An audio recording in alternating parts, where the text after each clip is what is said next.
एक समय की बात है। गुजरात के एक छोटे से गांव में एक निर्धन लड़का रहता था।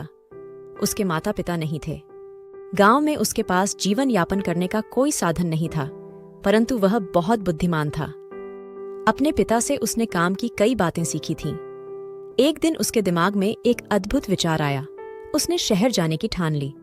शहर जाकर उसने एक सस्ती सी दुकान किराए पर ले ली और दुकान के बाहर एक बोर्ड लगा दिया जिस पर लिखा था, बुद्धि का सौदागर यहाँ बुद्धि बिकती है। लड़के की दुकान के आसपास फल, सब्जियां, कपड़े, जेवर, मेवे और रोजमर्रा की चीजों की कई दुकानें थीं। सारे दुकानदार उस लड़के की खिल्ली उड़ाते और कहते, भाई यह दुकान तो बड़े गजब की है, अब तो अक्ल भी बिकाऊ हो गई है। लड़का उनकी बातों की कोई परवाह नहीं करता था। वह दिन भर आते जाते ग्राहकों को आवाज लगाता रहता, आओ आओ, बुद्धि ले जाओ, एकदम खरी, सस्ती और उपयोगी, एक दाम, सही काम, आओ साहब ले जाओ।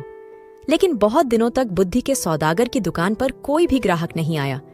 एक दिन उसने दुकान बंद करने का निश्चय कर लिया। तभी एक धनी सेठ का मूर्ख लड़का उसकी दुकान की ओर से गुजरा। उसे समझ नहीं आया कि यह कैसी दुकान है। कोई फल या सब्जी होगी। मेरे पिता मुझे हमेशा निर्बुद्धि और मूर्ख कहते रहते हैं, क्यों ना थोड़ी बुद्धि खरीद लूं। यह सोचकर उसने सौदागर लड़के से कहा, एक सेर बुद्धि के कितने पैसे लोगे? लड़के ने उत्तर दिया, मैं बुद्धि तौलकर नहीं, उसकी किस्म के हिसाब से बेचता हूँ। मेरे पास तरह तरह की बुद्धि है, सबका दाम अलग अलग है। आपको कैसी बुद्धि चाहिए? सेठ का लड़का लापरवाही से बोला, तो ठीक है, एक पैसे में जिस तरह की बुद्धि आए दे दो। सौदागर लड़के ने कागज की एक पर्ची निकाली और सेठ के बेटे को दे दी। उस पर्ची पर लिखा था, जब दो लोग झगड़ा रहे हों तो वहां खड़े होकर उन्हें देखना बुद्धिमानी नहीं है। सेठ का बेटा खुशी खुशी घर पहुंचा और अपने पिता को कागज की पर्ची देते हुए बोला, देखिए पिताजी, मैं एक पैसे में अक्ल खरीद कर लाया हूं। सेठ ने पर्ची पढ़ी और तमतमाकर बोले, मूर्ख, एक पैसे में यह क्या लाया है?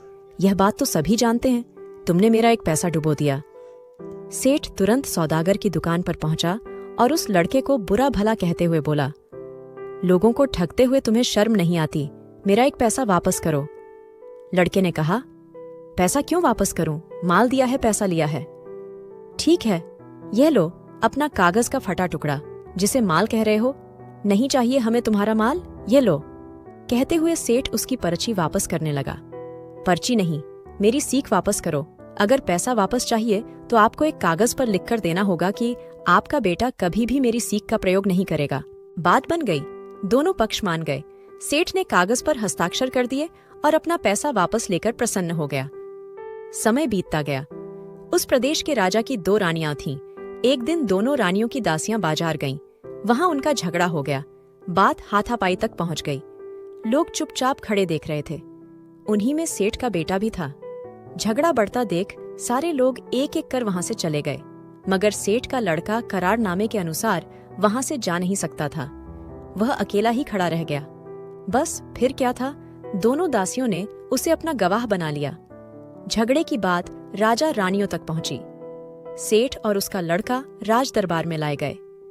दोनों रानियों ने लड़के से कहा कि वह उनके पक्ष में गवाही दे। सेठ और उसके बेटे के तो होश उड़ गए। वे सहायता के लिए बुद्धि के सौदागर के पास पहुंचे और उससे बोले, हमें किसी तरह बचा लीजिए। लड़के ने कहा, मैं 500 रुपए लूंगा। ठीक है, ये लो 500 रुपए। सेठ ने तुरंत 500 रुपए निकालकर सौदागर को दे दिए। देखो, जब गवाही देने के लिए बुलाया जाए तो पागल की तरह व्यवहार करना। बुद्धि के सौदागर ने उपाय बताया। सेठ के बेटे ने वैसा ही किया। राजा ने उसे पागल समझकर महल से बाहर निकाल दिया। इसी तरह की एक दो घटनाएं और हो गईं। बुद्धि के सौदागर की चर्चा राजा के कानों में भी पड़ी। राजा ने उसे बुलवाया और पूछा, सुना है तुम बुद्धि बेचते हो, क्या तुम्हारे पास बेचने के लिए और बुद्धि है? जी हुजूर, आपके काम की तो बहुत है, लेकिन 1 लाख रुपए। सौदागर लड़के ने कुछ हिचकते हुए कहा। राजा बोले, तुम्हें 1 लाख रुपए ही दिए जाएंगे, तुम पहले बुद्धि तो दो। सौदागर ने एक पर्ची राजा को दे दी। राजा ने पर्ची खोलकर पढ़ी। पर्ची पर लिखा था, कुछ भी करने से पहले खूब सोच लेना चाहिए। राजा को यह बात बहुत पसंद आई। उन्होंने अपने तकिए के गिलाफ पर, पर्दों पर, अपने कक्ष की दीवारों पर, अपने बर्तनों पर इस वाक्य को लिखवा दिया, जिससे वह इस बहुमूल्य बात को कभी न भूलें और न ही कोई और भूल सके। एक बार राजा बहुत बीमार पड़ गए। राजा के एक मंत्री ने वैद्य के साथ मिलकर षड्यंत्र रचा और उनकी दवा में विष मिलाकर ले आया। राजा ने दवा का प्याला अभी मुंह के पास रखा ही था कि उस पर खुदे शब्दों पर उनकी नजर पड़ी, कुछ भी करने से पहले खूब सोच लेना चाहिए।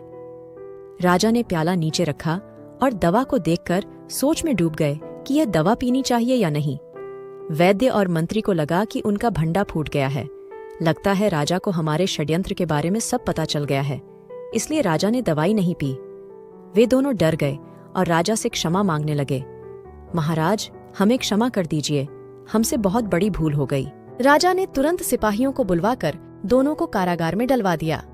बुद्धि के सौदागर को बुलाकर इनाम में खूब सारा धन दिया और उसे अपना मंत्री बना लिया। अगर आपको हमारी कहानी अच्छी लगी तो वीडियो को लाइक करके और चैनल को सब्सक्राइब करके आपका स्नेह प्यार जरूर बताएं।